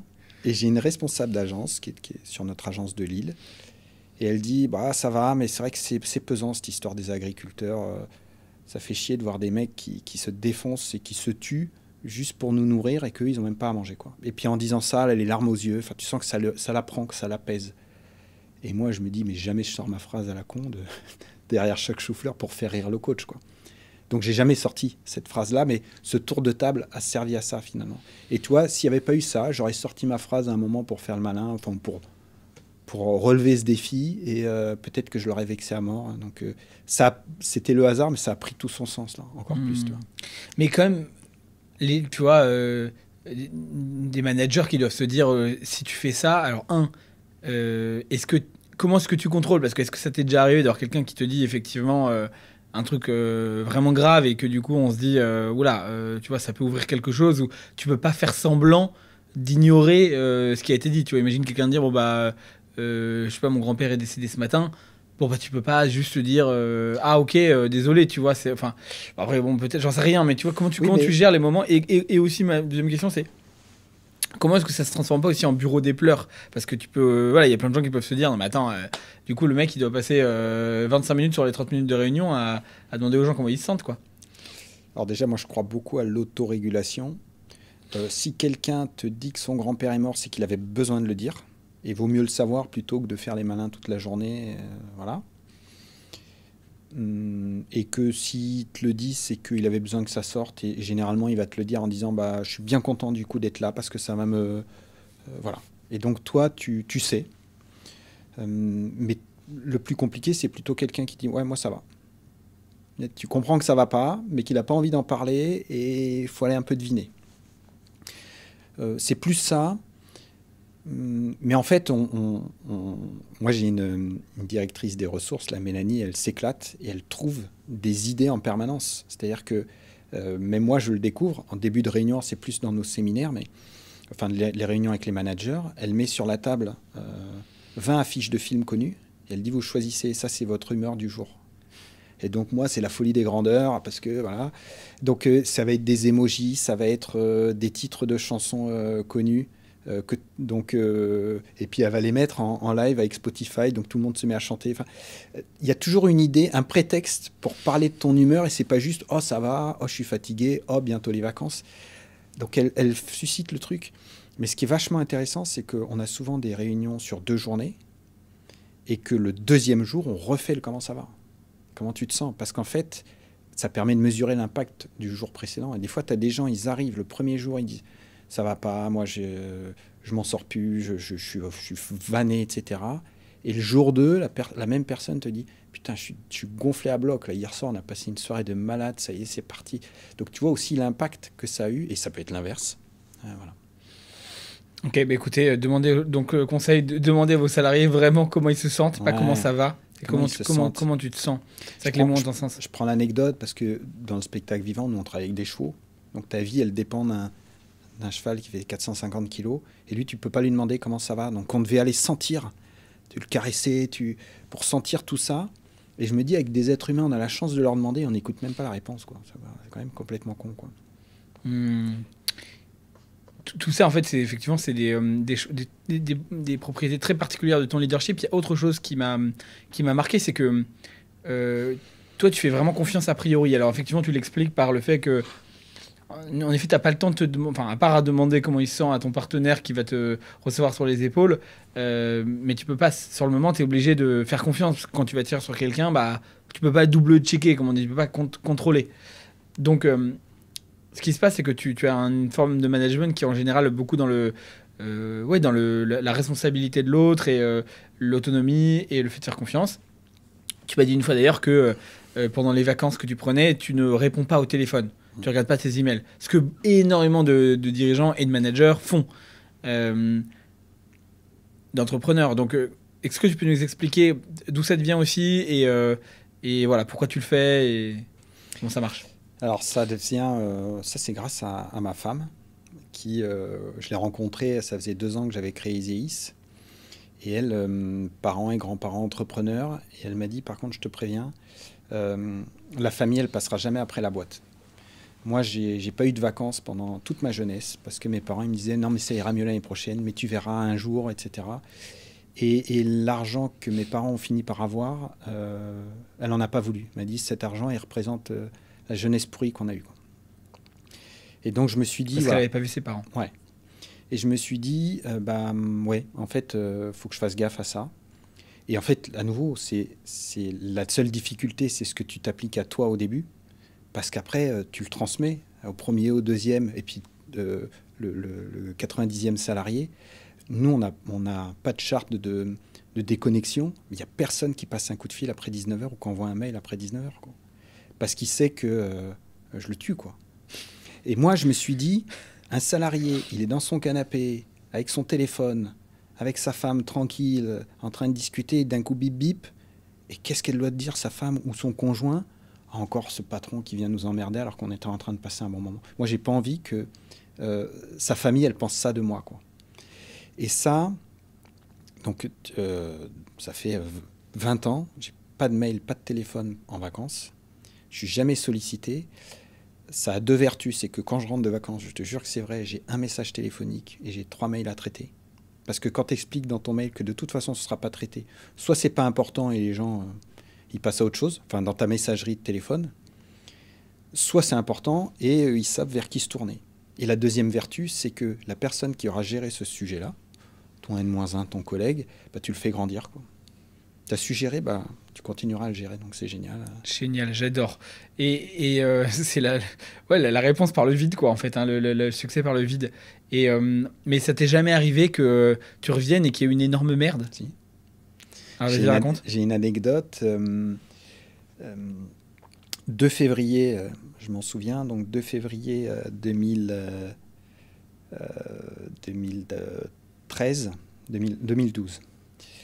Je suis à Paris un vendredi, je rentre à Aix chez moi, je prends le TGV, je coupe mon téléphone en arrivant. Et le samedi matin, à 9 heures, je vois sur le téléphone de ma femme, à l'époque j'avais pas de téléphone perso, j'avais que mon pro, un numéro qui s'affiche et c'est le numéro de la secrétaire, numéro de portable qu'elle utilise, que je connais par cœur parce que je me dis, wow, ça pue. Et là elle me dit, bah, nos bureaux ont brûlé hier soir, le siège social a été rasé complètement. Il y a eu un incendie à 18 heures. Voilà. Ma première réaction, c'est de me dire, merde, j'étais pas joignable hier soir, etc. Je prends le premier TGV, j'arrive à 14 heures. Enfin, et en fait, bon, les pompiers ils avaient éteint l'incendie. Les salariés qui étaient arrivés, ils avaient récupéré 3 papiers qui restaient et encore. Et je me suis dit, bah, finalement, j'aurais pas pu éteindre l'incendie moi-même, j'aurais rien fait de plus. Mais la veille au soir, c'était l'anniversaire de mon fils, pour ça que je me souviens de la date. Et j'ai passé un super anniversaire, alors qu'autrement, ça aurait pourri l'anniversaire et j'aurais rien fait de plus que que d'être là à regarder un truc. Et voilà. J'adore, mais en fait, je trouve que ta technique, ça démontre tellement l'ego du dirigeant qui veut tout et qui a toujours l'impression qu'il est indispensable. Moi, ça me fatigue. Je pense que c'est un des trucs qui me fatiguait le plus avec le club Bootstrap d'ailleurs, où quand j'aidais des patrons à recruter chez InJeune, tu vois. C'est ce côté où tu as l'impression que les mecs, s'ils sont pas là, il n'y a plus rien qui tourne. Mais mec, t'inquiète pas, hein, tu vas disparaître. Ta boîte, elle sera rachetée, elle va tourner quand même. Tes salariés, ils peuvent reprendre le truc. Enfin, Bien et du sûr. coup, le côté contrôle fric, je trouve que c'est tellement. Faut tellement se demander toujours à quel endroit tu es le meilleur et à quel moment tu es indispensable vraiment. Et du coup, en fait, dans beaucoup, beaucoup de cas, tu peux enlever un paquet de tes responsabilités. Et si tu manages avec de l'autonomie, de la clarté, du respect, en fait, ça va bien se passer, quoi. J'en discutais encore à midi avec un ancien client qui monte sa boîte, il me demandait un peu des conseils et je lui dis tout de suite délègue. Et je dis que déléguer, c'est apprendre à ce que les choses soient faites différemment et souvent mieux. Et là, on joue sur l'ego. Mais tu peux être le meilleur du monde quand tu es chef d'entreprise, tu es accaparé par tellement de trucs, tu as tellement de trucs en tête que le moindre salarié sera meilleur que toi parce que lui, il a 100% sur le sujet. Donc après, c'est qu'une histoire d'ego et tu l'as dit. Et la seule question, c'est où est-ce que tu vas rechercher cette fierté, cet ego ailleurs que simplement dans le fait que tu es indispensable et que si tu décroches pas ton téléphone, la Terre tournera pas. Donc tu vas le chercher dans d'autres trucs. Mais en tout cas, moi, c'est la fierté de me dire, ben, en fait, le gars que j'ai accompagné, il a suggéré ce truc-là bien mieux que moi. Putain, c'est génial. Et moi, j'ai passé des vacances, je te dis pas. Et chaque week-end, moi, vraiment, tous les soirs, je rentre. Alors, ma femme, elle m'entendrait, elle dirait que par moment, il y a des trucs. Mais globalement, le soir, la première chose que je fais, je rentre et je mets le téléphone dans la boîte à doudou, à la maison. Et quand je le coupe, il y a une espèce de soulagement de me dire, il ne se passera plus rien jusqu'à demain matin. Et notamment le petit mail, tu sais, d'un salarié ou d'un client qui a une merde et qui se dit, je vais quand même pas me garder ça tout le week-end pour moi. Donc le vendredi soir, il te balance le truc là, que tu vas te garder dans le sac à dos tout le week-end, puis tu peux rien faire. Parce que tu peux rien faire du week-end sur ce sujet-là, mais tu l'as. Ben là, quand tu l'apprends le lundi matin, tu te dis, j'ai bien fait de couper mon téléphone parce que j'ai pas eu ce truc-là à gérer, quoi. J'adore. Mais tu sais que grâce à toi, en fait, moi je fais ça maintenant. C'est-à-dire que. Et je faisais ça avec le Club Bootstrap aussi. C'est-à-dire qu'à partir de. Parce que, comme en plus, c'est un réseau d'entrepreneurs, donc je passais ma vie à avoir des WhatsApp, des messages, des appels. Et puis les gens, et du coup, ils ont tous l'impression que, en fait, t'es à leur dispo, quoi. Donc, ou que c'est comme si c'était tes meilleurs potes. Mais enfin, non, j'apprécie d'ailleurs énormément les gens. Certains, j'étais vraiment devenu proche, mais en fait, j'ai aussi ma vie privée, quoi. Et du coup, je m'astreignais à 19h30 à peu près. Paf, j'arrêtais de répondre aux textos, mais globalement, je réponds aussi à personne. Et c'est un truc aussi que tu m'avais donné, que j'ai appliqué, qui est de ne pas répondre au téléphone tout de suite. Parce qu'en fait, soit les gens, si c'est vraiment urgent, ils vont t'appeler une deuxième fois, quel cas tu réponds. Mais si c'est juste un appel comme ça, la plupart du temps, ils vont t'envoyer un texto qui veut te dire la même chose. Et en fait, et toi, tu m'as dit que tu faisais ça, je trouvais ça super. Alors, je devrais pas le dire, mais pour des salariés, si c'est un salarié avec qui je suis pas en contact direct, donc il n'est pas censé m'appeler, je lui laisser un message, si c'était important. Et ça me permet de voir si c'est à moi de gérer le truc et de pas être en face à face à lui dire, bah écoute, c'est pas à moi de gérer et de l'envoyer balader. Mais surtout avec les clients. Ça, c'est un coach qui m'avait appris ça. Il m'a dit, laisse laisser un message. Déjà, s'il n'y a pas de message, c'est que c'était pas important. Et toi, tu as le temps de sortir le dossier, en fait. Tu étais en train de faire autre chose. Le client, il t'appelle. S'il te dit, voilà, il y a un problème, toi, tu es là, ouais, je ne sais pas qui est sur cette affaire, quel dossier c'est, voilà. Tu es paumé. Là, tu laisses le message. Il te dit, voilà, sur tel dossier, il y a tel sujet, etc. Tu appelles le salarié en question. Tu ressors le dossier, tu rappelles le client. Et le coach, il m'avait dit, tu vas voir, et c'est vrai, la première chose que va te dire le client, c'est « merci de me rappeler ». Donc tu commences par un merci. Et ensuite, tu lui dis « c'est bon, j'ai appelé, c'est géré, machin ». Le client est super content. Et toi, tu t'es pas tapé un stress à te dire machin, à te prendre une avoinée, pof. Je suis d'accord. Les messages qui servent à rien ah ok, ça marche, très cool. En fait, alors clair. je vais te dire un truc, même ça peut servir à d'autres. Je fais la même chose avec mes enfants, moi. Quand je suis au boulot, je réponds jamais au téléphone. Ah, il me dit « ouais, papa, tu réponds jamais au téléphone ». Ben non. Parce que si je commence à vous habituer à répondre à chaque fois, vous m'appelez pour un oui, pour un non. Si c'est hyper urgent, appelez le 18, ils seront bien plus efficaces que moi. Et ça, tes enfants, ils sont... Enfin, oui, ton enfant est petit encore, mais sache que le téléphone, chez les gamins, ça ne sert pas à téléphoner. Hein. Donc, de toute façon, tu leur donnes un téléphone portable pour être joignable, mais quand tu les appelles, ils ne sont pas joignables. Mais ça leur sert par contre à t'abreuver de... Donc moi, je leur ai appris que au boulot, sauf grosse urgence, je ne réponds pas. Donc on a un code, s'ils m'appellent 3 fois de suite, c'est que là, c'est hyper urgent et qu'il faut décrocher. Mais autrement, je réponds pas parce qu'après, tu donnes cette habitude en permanence pour un oui ou pour un non, puis tu te traînes ça dans le sac à dos toute la journée, quoi. Donc, voilà. Ouais, puis en fait, c'est aussi une question de respect de soi, je trouve. J'ai interviewé Thibault Louis, qui est solopreneur, qui est très, Génial, qui est très suivi sur LinkedIn. Il a 125 000 abonnés. Il a conseillé plein de CEO, etc. Et très décrié aussi parce qu'il est provoque, donc plein de gens qui l'aiment pas. Mais lui, il a un fonctionnement où carrément il fait aucun appel, par exemple. Il fait aucun appel de vente, aucun appel découverte. Il me dit la valeur principale que je cherche à défendre, c'est la paix. Je veux me sentir en paix. Je veux être présent avec mes proches, avec moi-même, avoir le temps de faire les choses. Et en fait, en plus, lui, il a son game, comme on dit, c'est la fame, quoi, la reconnaissance, la célébrité, en quelque sorte. C'est grâce à ça qu'il convainc des gens. Et du coup, il y a tout le temps des sollicitations. Toujours des gens qui veulent dire est-ce qu'on peut faire connaissance, se rencontrer, etc. Et en réalité, ils veulent juste papoter, quoi. Tu vois, ils n'ont même pas d'objectif clair. Et donc, il pourrait passer sa journée à faire des appels de papotage.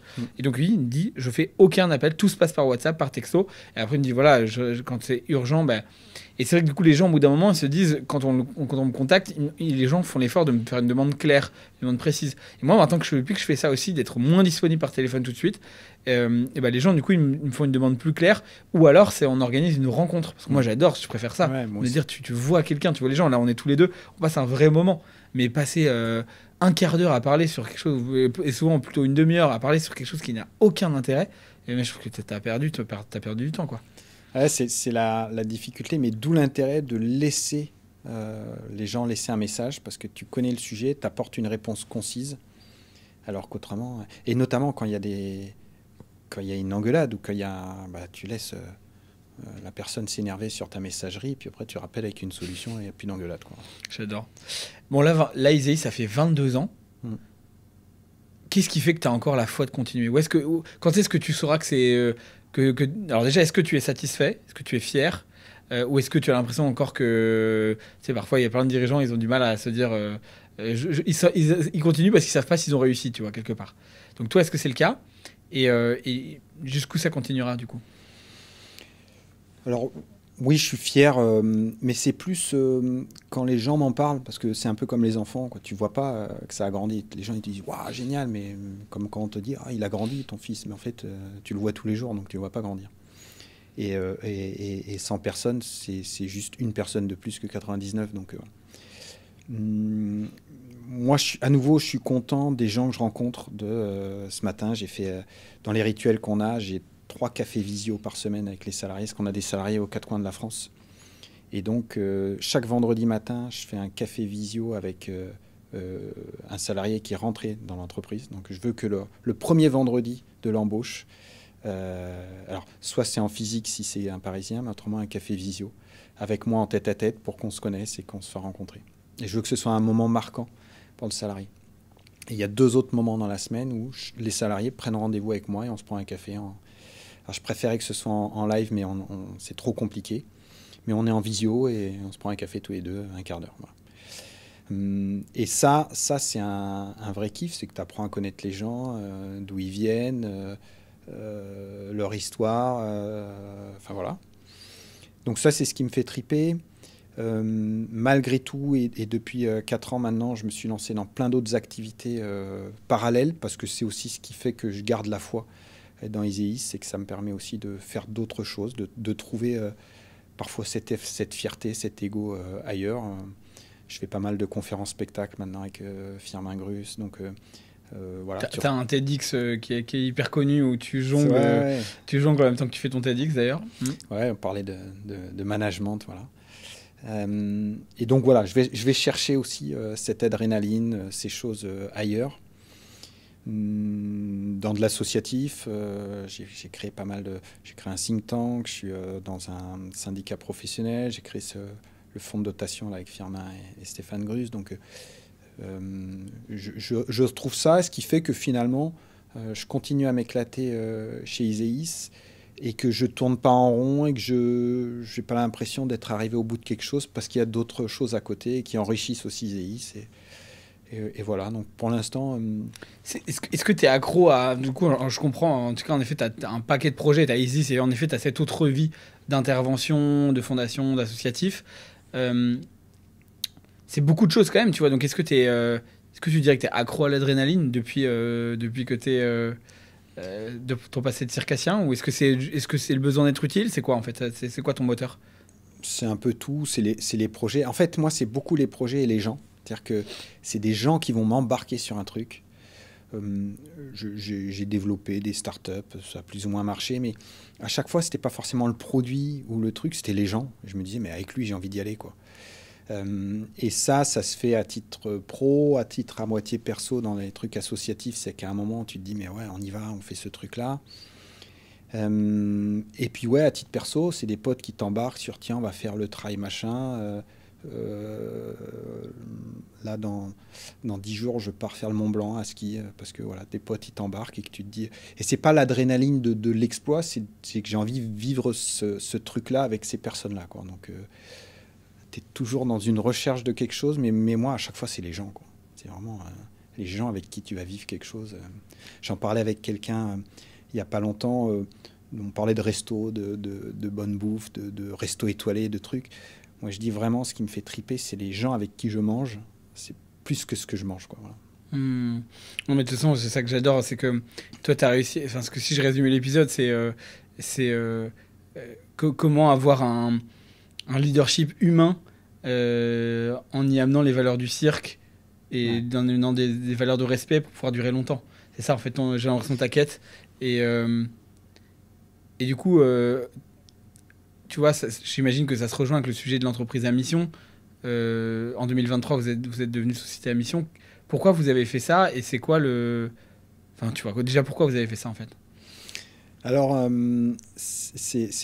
chaque fois, c'est des hasards, des rencontres. Il y a une corrélation entre deux choses. On va en business review, donc la réunion annuelle achat avec L'Oréal, qui est un de nos plus gros clients. Et la direction des achats nous dit voilà, super boulot, ça se passe super bien, noté partout. Hein. Par contre, en RSE, nous, L'Oréal, on est très attachés au RSE et vous faites rien, quoi. Et moi, je dis vous déconnez ou quoi? On fait ça, on verse une partie de nos bénéfices. Elle me dit mais pourquoi vous n'en parlez pas? Je dis parce qu'on ne fait pas ça pour vous, on fait ça pour nous. Elle me dit mais c'est dommage, parlez-en, ça fera un vrai plus.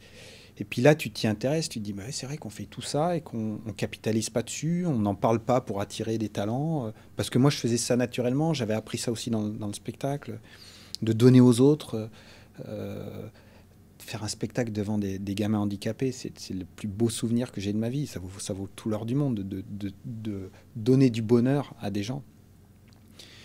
Et puis il y a une rencontre avec Laetitia Audibert de Gandhi qui m'a donné plein d'idées aussi, de choses. Donc c'est 5% à Magie à l'hôpital en faisant voter les salariés sur du mécénat de compétences qu'on fait énormément. En fait, structurer toutes ces choses-là et pour y donner du sens. Et du coup, bah, c'est là que c'est devenu naturel. Et après, devenir entreprise à mission, ça a été 4 coups de crayon et 2 tableurs Excel pour mettre en forme tout ce qu'on faisait déjà depuis longtemps. Mais tu vois, un des rituels, donc on a Magie à l'hôpital, qui est vraiment notre association de cœur. Et puis on en a 2 autres, il y en a une qui est Cœur de forêt et Première urgence internationale. Chaque salarié qui rentre chez Iséis, à sa journée d'intégration, on leur remet un jeton. Donc le jeton correspond soit à un kit de magie pour un enfant, soit à un arbre planté, soit à une semaine de soins, vaccins, etc. pour des gens aux 4 coins du monde qui subissent des catastrophes naturelles ou des guerres. C'est le rôle de Première urgence internationale. Et on a 3 boîtes aux lettres dans notre salle de réunion. Et les gens vont aller mettre ce jeton dans une des 3 boîtes aux lettres, mais en expliquant pourquoi ils ont choisi cette association qu'on a présentée. Et je me dis, pareil, le premier jour chez Iséis, tu as fait une bonne action. Avec ce jeton qu'on t'a donné, t'en fais ce que tu veux. Et ben, tu as été aidé ou faire ou donner un kit de magie. Voilà. Et c'est pas pour ce que ça coûte, mais c'est sur le message que tu passes et de se dire, moi, c'est ce que je veux vous transmettre, mais regardez, c'est pas simplement des paroles, vous allez faire. Donc, j'espère que derrière, je me dis, en rentrant chez lui ou chez elle, il va raconter ça à son conjoint, à ses enfants. Voilà ce que j'ai fait aujourd'hui. Et je connais 3 associations que je ne connaissais pas encore ce matin grâce à Isis, quoi. Voilà. Ce que j'adore chez toi, c'est la culture de l'exemple, la culture du petit pas. C'est vraiment ça. Il n'y a pas de grand pas. Il faut faire des petites actions ensemble et c'est ça qui a de l'impact sur le monde. Euh, Néanmoins, tu vois, le sujet de l'impact, ce qu'on appelle l'impact aujourd'hui, tu vois, et la société à mission en fait partie. Ça vient toujours se frotter avec l'exigence de rentabilité de l'entreprise, tu vois. Donc comment est-ce que tu gères cette tension qui est en fait inhérente en permanence pour toute boîte. D'ailleurs, les boîtes à impact qui malheureusement ne survivent pas, c'est quand même des boîtes parce qu'elles n'ont pas de business model, tu vois. Donc comment tu vois ça? Alors, bien sûr que oui, il faut faire gaffe à ça et que ça ne fait pas tout et que même les gens qui rentrent chez Iséis par rapport à la boîte d'à côté parce qu'il y avait ce côté RSE, à un moment, si tu n'as pas ta prime en fin d'année ou si tu n'as pas le salaire qui te permet de payer ton appart, voilà. Ce qui me plaît dans la RSE, dans la société à mission, c'est que le pilier numéro 1, c'est le business. Par rapport à plein de choses qu'on nous a inculquées avant, sur l'environnement, etc., on dit non, la première chose, c'est le business. Si la boîte, elle ne vit pas, elle ne pourra pas faire de la RSE. Et moi, ce que j'explique aux gens qui voudraient s'y mettre, c'est que en tant que chef d'entreprise, ta première action RSE, c'est de payer des gens et de faire vivre une famille chaque mois, quoi. Grâce à toi, ils mangent, voilà. Donc c'est un vrai impact social, sociétal. Quand ton salarié il est fier de son boulot, au niveau social, je parlais de le fait qu'il soit fier le week-end au barbecue, de parler de son truc, tu as déjà eu un impact. Et si en plus il parle de l'association que tu défends, voilà. Donc pour moi, c'est pas antinomique avec le business. Bien sûr qu'il ne faut pas que ça vienne à la place d'eux. On va pas se mentir, hein, l'histoire des 5% de nos bénéfices, si on ne fait pas de bénéfices, malheureusement, on ne reverse rien à Magie à l'hôpital, mais c'est un levier de plus pour dire merde, ça fait chier cette année, on n'a quasiment pas fait de bénéfices, et ça a un impact aussi pour Magie à l'hôpital. Donc, mais après, ça ne fera pas tout. Mais donc c'est pour ça que c'est pas à la place d'eux, mais il y a aussi plein de choses, des gestes qui ne coûtent rien, quoi. Donc, Ok, c'est une bonne réponse en tout cas pour ceux qui se posent la question, hein, parce qu'il y en a pas mal je pense qu'ils ont envie d'orienter leur société vers plus de... oui, il y a de plus en plus de boîtes qui deviennent Bicorp ou Société à Mission. Alors Société à Mission, c'est un label français en plus, donc c'est ça qui est intéressant. Oui, puis la Société à Mission par rapport à du Bicorp ou quoi, c'est que c'est plus un audit. Enfin, tu as un audit mais qui vient contrôler que tu respectes tes engagements, mais Société à Mission, déjà, tu as une raison d'être, alors on peut y mettre tout ce qu'on veut. Mais tu as surtout des objectifs statutaires, c'est-à-dire qui sont inscrits dans tes statuts. C'est-à-dire que quand tu mets qu'il y a l'égalité homme-femme au niveau des salaires dans ta boîte, tu l'inscris dans tes statuts, tu vends ta boîte demain, le mec qui rachète, il prend ça, quoi. Alors, il pourra toujours essayer de bidouiller, de changer les statuts, mais globalement, c'est gravé dans le marbre. Donc tu n'es plus dans des grandes annonces ou dans ton affiche, là, dans le couloir de la boîte. C'est dans tes statuts, c'est opposable. N'importe quel salarié peut dire, mais attendez, c'est dans les statuts. Là, c'est un engagement beaucoup plus fort. Et de toi envers tes salariés, parce que tu affiches pas tes statuts vis-à-vis de tes clients ou quoi. Donc, on n'est plus dans du Bicorp ou quoi, on est dans du réel, quoi. C'est super intéressant. Je voudrais revenir sur le sujet de l'échec et de comment on se relève de difficultés, de problèmes, avec un retour en arrière sur ce qui t'est arrivé il y a 22 ans, notamment cette chute où tu t'es retrouvé à l'hôpital et où tu as dû arrêter ta carrière. Qu'est-ce qui t'est arrivé exactement? Donc je m'étais lancé dans un numéro qui était l'ancêtre des slackline, là, tu sais, ces sangles qu'on tend dans les parcs entre deux arbres. Mais moi, je faisais ça à 4 mètres de haut et je rebondissais comme sur un trampoline, mais sur une corde qui faisait 4 cm de diamètre. Donc c'était très joli, ça s'appelait Danseur sur corde. Et j'avais voulu faire ça parce que ça faisait 20 ans qu'on ne voyait plus ça sur des pistes. Et j'avais vu juste des gravures, mais... Et je me disais, mais c'est tellement beau, pourquoi plus personne fait ça? Alors j'ai compris après que tous ceux qui avaient fait ça, ils s'étaient plantés, ils avaient eu des accidents graves. Parce que tu n'as pas de moyen de rattrape. On rejoint le sans filet. Tu ne peux pas mettre de filet. D'ailleurs, la première fois que je suis tombé, ça a été dramatique. Donc j'étais jamais tombé vraiment avant. Donc je ne m'étais jamais rendu compte à quel point c'était dangereux. Donc ouais, ça a été un vrai traumatisme. T'es cassé les jambes en fait ou... le poignet, j'ai eu une multiple luxation, donc j'avais tous les nerfs du poignet qui étaient complètement écrasés et qui étaient en train de perdre complètement vie. Donc c'était un dimanche en plein spectacle et on m'a trimballé d'hôpitaux en hôpitaux pour trouver un spécialiste de la main un dimanche de février, mais avec une urgence absolue de tout de suite décoincer ses nerfs pour pas amputer une partie du bras, quoi. Donc c'était gros stress pendant quelques heures. Ah oui, d'accord, donc tu as failli perdre ta main et donc là. Mais du coup, comment est-ce qu'on se remet, tu vois, d'un. Est-ce que c'est inné? Est-ce que c'est du coup, c'est ton éducation, c'est tout ce parcours avec la famille Grus, avec peut-être ta famille à toi, qui fait que tu as cette capacité à switcher, à te dire, ok, même sur un lit d'hôpital, je me dis, je vais devenir entrepreneur, j'arrête, et je passe à une autre vie, même si du coup, tu as fini par relier ces vies hein, énormément. D'où ça vient? C'est inné ou c'est acquis? De prime abord, j'aurais dit c'est acquis parce que c'est ce que j'avais appris dans le spectacle et tu te dis mais je vais pas rester là chez moi à rien faire avec tout ce que j'ai vécu comme chose extraordinaire dans le spectacle. Mais on pourrait se dire aussi que c'est inné parce que c'est par ça que je suis rentré dans le spectacle vivant parce que moi je suis devenu acrobate à cheval alors que j'étais jamais monté à cheval de ma vie et j'ai démarré à 20 ans et tout le monde me disait mais t'avais fait de l'acrobatie avant? Non, j'avais fait du foot comme plein de gamins mais simplement j'ai bossé 10 heures par jour, une hygiène de vie irréprochable. J'ai bu mon premier verre d'alcool à 30 ans, moi. Donc voilà, t'as cette vie de sportif de haut niveau. J'ai écouté les anciens. Donc peut-être que j'avais ça dans mon caractère. Et je pense que rapidement, quand même, dans ce métier-là, j'ai compris que j'avais appris tellement de choses, j'avais vécu tellement de choses aussi difficiles. J'en parle dans mes conférences, la tempête de 99, on a vu notre vie défiler. Plusieurs fois, tu te dis, là, je suis pas passé loin de la correctionnelle. Et le premier coach que j'ai contacté quand j'ai créé ma boîte, parce que je me suis dit, le management, je sais pas faire, donc il va falloir que je prenne un coach. Et on en parlait il n'y a pas longtemps, parce qu'il me coach encore, 20 ans après.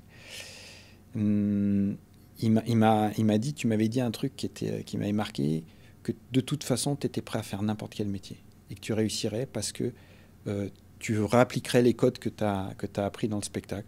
Je lui avais dit, et il me l'a dit, je peux être fleuriste demain. Je vais aller me faire embaucher chez un fleuriste, je vais l'écouter, je vais essayer de comprendre, je vais bosser 10 fois plus que les autres et je deviendrai un bon fleuriste. Quoi. Et je pense qu'à part quelques métiers comme chirurgien ou quoi, tu peux remettre ces ingrédients. J'ai rebossé vachement là-dessus parce que j'ai la chance de faire des conférences au GIGN pour des gars du GIGN qui prévoient leur reconversion. Incroyable. Et qui se posent la question, mais comment... Et je leur dis, en fait, vous pouvez faire n'importe quel métier. Est-ce que vous vivez dans votre métier actuel? Et on retrouve plein de similitudes avec le spectacle vivant, avec toutes ces choses-là. Il suffit de mettre ces ingrédients-là dans n'importe quel métier. Tu n'es pas obligé de le faire dans la sécurité rapprochée. Tu remets les ingrédients et tu vas retrouver, tu vas créer, en fait, le métier à ta manière. Tu peux créer un restaurant en y mettant les valeurs que tu as appris dans le GIGN et sans qu'on sache que tu es un ancien du GIGN et on dira ton resto il est génial, qu'est-ce qu'il y a de si particulier? C'est que j'ai monté mon resto de cette manière-là et au même titre que moi je dis j'ai créé Iséis à la manière d'un spectacle vivant et que j'ai pas des salariés, j'ai des artistes. Il y a des gens que ça choque, ouais. Oui, on est des artistes. J'adore. Et donc là effectivement, j'aime bien ce message, en tout cas, de se dire que ce qui compte, c'est en tout cas, quand tu as eu une expérience qui a été marquante dans ta vie, positivement, d'essayer de reproduire ce qui t'a le plus appris, ce qui t'a le plus constitué, et qui, du coup, dit beaucoup de choses de toi, et de le réappliquer dans la prochaine aventure sans avoir de crainte qu'il faille absolument faire un espèce de match de compétences CV, tu vois, qui est absurde, en fait. Le but, c'est d'être soi-même à la fin, quoi. C'est quoi, du coup, toi comment tu as défini tu vois ce que c'est la zone de génie, j'imagine?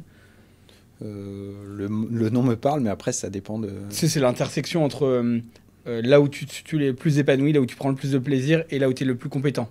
Tu vois, là où tu excelles. Toi, tu dirais que c'est quoi? C'est les rencontres. Clairement, les rencontres. C'est-à-dire que c'est ce qui me fait triper, et c'est cette capacité que j'ai à embarquer des gens peut-être qui ne se connaissaient pas, ou à les mettre au bon endroit au bon moment, à les motiver et faire rencontrer un salarié avec un client, faire rencontrer 2 salariés, faire rencontrer un salarié avec un manager, ou en tout cas m'assurer que ça matche dans un projet.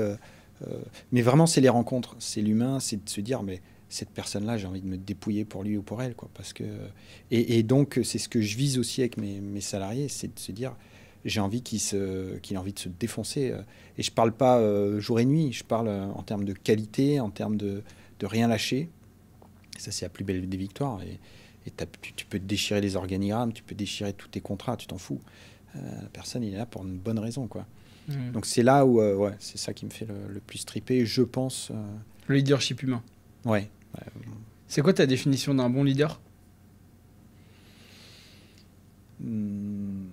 C'est quelqu'un qui... je reviens sur ce que j'ai dit tout à l'heure, qui sait déléguer, avec tout ce que ça comporte. C'est-à-dire déléguer, c'est pas je balance le truc, c'est j'accepte que ce soit fait différemment, j'accompagne, je suis là, derrière le rideau, caché, et si ça merde, t'inquiète, je serai tout de suite là. Mais tu vois, dans l'apprentissage, dans le spectacle vivant, quand on apprend l'acrobatie, on a ce qu'on appelle une longe de sécurité. Donc c'est une corde avec une poulie. Et quand tu fais de l'acrobatie à cheval, tu as cette longe-là, en entraînement. Et celui qui tient la longe, il a un rôle considérable. Parce qu'en fait, quand tu tombes du cheval, il ne doit surtout pas te retenir pour que tu apprennes à tomber. S'il te tient en permanence, le jour où tu enlèves cette longe en plein spectacle, tu es mort. Parce que tu as toujours été tenu. Et donc, il faut à la fois être là, si jamais le gars tombe très mal et qu'il va se faire mal, donc être là au bon moment, pour pas qu'il se tue, mais aussi l'aider à prendre confiance et à apprendre à tomber. Et une fois qu'il est appris à tomber, il n'y arrivera plus rien. Et j'utilise ça dans les conférences aussi, en acrobatie. La première chose qu'on apprend à faire, c'est à tomber, quoi. Et en entreprise, on devrait apprendre aux gens à tomber, parce que de toute façon, tu vas tomber. Ce qui est important, c'est d'être capable de se relever. Et pour moi, le leadership, c'est ça, c'est d'accompagner, d'être là en disant, je vais te laisser chuter, mais t'inquiète pas, tu te feras jamais mal parce que je serai là. Et je serai là pour mettre le tapis, je serai là pour t'aider à te relever, je serai là pour t'aider à comprendre pourquoi tu es tombé.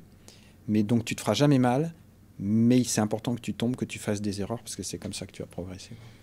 Mais c'est fou parce que toi là-dessus, j'ai l'impression que tu n'as pas du tout d'ego. Encore une fois, à l'inverse de plein de dirigeants qui vont soit essayer de faire du damage control en permanence, ne pas déléguer. Du coup, d'ailleurs, il y a plein de boîtes qui plafonnent. J'ai remarqué, c'est un truc de dingue. Tu vois, il y a plein de boîtes qui plafonnent à cause de CEO qui passent pas la main. Des fondateurs qui étaient très bons pour fonder, mais ensuite, une fois que c'est managé, comme ils sont c'est pas en eux, ou alors ils travaillent pas le sujet, les boîtes plafonnent parce que c'est eux le goulet d'étranglement. Ils veulent être partout, ils veulent tout contrôler, et c'est l'enfer, quoi. Et toi, t'as pas du tout, je trouve, cet ego. Comment ça se fait? Ça se travaille, le fait de pas avoir d'ego? C'est le cirque qui te l'a appris, ça, tu vois? Alors déjà, j'ai énormément d'ego, mais je le satisfais autrement. Enfin, je pense que ça fait partie des moteurs, et quelqu'un qui te dit non, moi je m'en fous. C'est rarement quelqu'un qui est moteur ou qui va de l'avant. La réalité, c'est que tu vas le chercher ailleurs. La deuxième chose, c'est qu'une fois que tu t'exonères de ça, sur ce côté indispensable, qu'est-ce que tu vis bien? Enfin, le téléphone qui sonne plus, en vacances, tu passes des vraies vacances et tu vas trouver du bonheur, de la satisfaction avec tes enfants, etc., plutôt que d'être au téléphone tout le temps. Et puis, faut pas se mentir, tu as aussi des déboires là-dedans. C'est-à-dire quand tu délègues énormément, quand il y a une merde, tu mets 1 an à t'en apercevoir par rapport à 1 mois. Mais je préfère ça malgré tout. Je vais surtout pas dire tu délègues et tout est génial. Tu as d'autres soucis, mais je préfère ces soucis-là. Et que de temps en temps, bah oui, tu as mis un temps monstre à te rendre compte que ce gars-là, ça allait pas du tout, qu'il était en train de faire n'importe quoi. Mais au quotidien, tu vis mieux. Donc voilà, moi j'ai fait ce choix-là. Et après, ouais, chacun réagit différemment sur l'ego, mais en tout cas, sur ce côté indispensable, je le laisse aux autres, il n'y a pas de souci. Je trouve de la satisfaction sur plein d'autres sujets, et peut-être que je n'ai pas fait d'analyse psychologique du sujet, mais peut-être que si je refais aujourd'hui des conférences, etc., c'est parce que tu retrouves cette adrénaline, ces autres choses. La reconnaissance aussi, ouais, que tu as du public aussi. Ouais. Bien sûr, bien sûr. Et c'est quoi, tu penses, ta pire erreur de manager ou de leader? Ma pire erreur, ça a été de vouloir m'éloigner, de déléguer, ou en tout cas de l'avoir, enfin pas de déléguer, d'avoir nommé, d'avoir cherché un DG à mettre entre moi et les équipes. J'ai fait un peu d'ego, mais je me suis rendu compte que... C'est contradictoire, là. Ouais, non, mais en fait, ça a été vachement compliqué de comprendre ça, mais les gens, ils sont aussi venus pour toi dans l'entreprise, et à un moment, tu dis, bon, bah moi, je vais faire autre chose. je suis là toujours, mais je suis beaucoup moins présent. Tous les gens te disent ah, bah, c'est génial, il faut que tu fasses ça. Et en même temps, bah, ils te le disent pas, mais ils ont un peu les boules parce que t'es plus là, quoi. Et ils aimaient bien te croiser, etc. Donc ouais, c'est d'avoir... Ne pas être indispensable ne veut pas dire qu'il faut être invisible. Ouais. On est d'accord, hein, c'est que toi, en plus, toi, je pense qu'il y a plein de patrons, de managers qui mettent de l'âme dans ce qu'ils font. C'est ça le sujet, en fait. L'erreur que j'ai fait, c'est que pour mettre en avant, parce que j'en ai eu 2 DG avec qui ça n'a pas marché, pour les mettre en avant, j'étais obligé d'encore plus m'effacer, beaucoup plus que ce qui était en réalité. C'est-à-dire que je dis aux gens, non, c'est pas moi, j'y suis pas, alors que en off, je faisais beaucoup de choses, mais si je dis je suis toujours là, la personne, elle peut pas exister. Donc j'ai aussi fait des erreurs de communication en faisant croire que j'étais plus du tout là, alors que j'y étais beaucoup. Donc il y a eu aussi ça, quoi. Donc, bah, je crois qu'il y a beaucoup de dirigeants qui... en fait, le sujet du DG, je crois que j'ai récolté un nombre de témoignages de ratés incommensurables. Parce qu'en effet, c'est une, pardon pour l'expression, mais c'est un peu une demi-molle, quoi. C'est soit tu vends ton entreprise, tu acceptes que de passer à autre chose, faire autre chose, où tu peux rester actionnaire, en effet, mais tu as complètement délégué le pouvoir opérationnel. Soit tu es là et tu te réinventes et tu prends du plaisir et tu fais grandir ton sujet, et voilà. Mais oui, l'entre-deux, il est pas trop possible, je trouve. Il est compliqué, mais en même temps, moi, je me suis dit, bah, c'était un peu après le Covid, etc. J'ai pris pas tout à fait une année sabbatique, mais quelque part, c'est aussi une respiration qui m'a fait du bien d'aller explorer d'autres choses que j'ai pas complètement abandonnées, mais j'ai mis moins d'énergie. Mais peut-être que j'en serais pas là aujourd'hui, peut-être que je me serais essoufflé, peut-être que voilà. Donc ça m'a permis aussi de faire d'autres choses, de m'impliquer dans d'autres sujets. En tout cas, je me pose milliards de questions sur comment améliorer, comment pas refaire les mêmes erreurs, mais je reviens pas sur le passé. C'était comme ça.